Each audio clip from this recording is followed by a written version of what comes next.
Hi friends, welcome back to my channel. ఈ వీడియోలో అయితే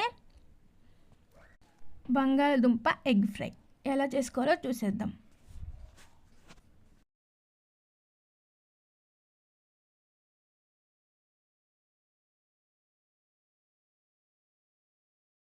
ముందుగా స్టవ్ వెలిగించి బాండి పెట్టిన తర్వాత ఆయిల్ వేసుకోవాలి.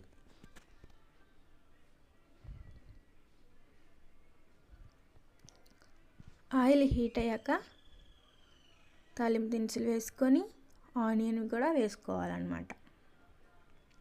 ఆనియన్ గోల్డెన్ బ్రౌన్ వచ్చే వరకు వేయించుకొని కరివేపాకు వేసుకోవాలి. కరివేపాకు వేగాక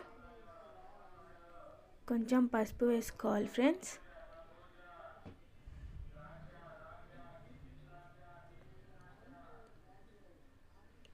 పసుపు వేసుకొని ఒకసారి మిక్స్ చేసుకున్న తర్వాత మనం కట్ చేసి పెట్టుకున్న ఆలు కూడా వేయాలన్నమాట. ఆలు వేసి ఒకసారి కలుపుకొని ఒక 5 నిమిషాల పాటు మూత పెట్టి ఉడికించుకోవాలి.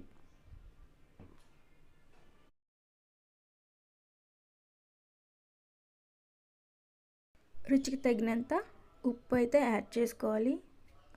యాడ్ చేసుకొని ఒకసారి మిక్స్ చేసుకున్న తర్వాత రుచికి తగినంత కారం కూడా యాడ్ చేసుకొని మిక్స్ చేయాలన్నమాట.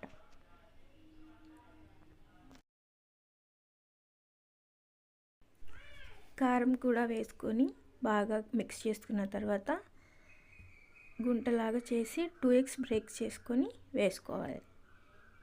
ఎగ్స్ బాగా మిక్స్ చేయాలన్నమాట. ఎగ్స్ బాగా కలుపుకొని పైన గార్నిష్ కోసం కొరియాండర్ వేసుకొని స్టవ్ ఆఫ్ చేసుకోవడమే. సింపుల్ అండ్ టేస్టీ ఆలు ఎగ్ ఫ్రై రెడీ. ఈ వీడియో మీకు నచ్చినట్లయితే లైక్ చేయండి, షేర్ చేయండి, కామెంట్ చేయండి. సబ్స్క్రైబ్ చేసుకోవడం మాత్రం అస్సలు మర్చిపోవద్దు friends. Bye bye, wish you all. మళ్ళీ ఇంకొక వీడియోతో కలుద్దాం.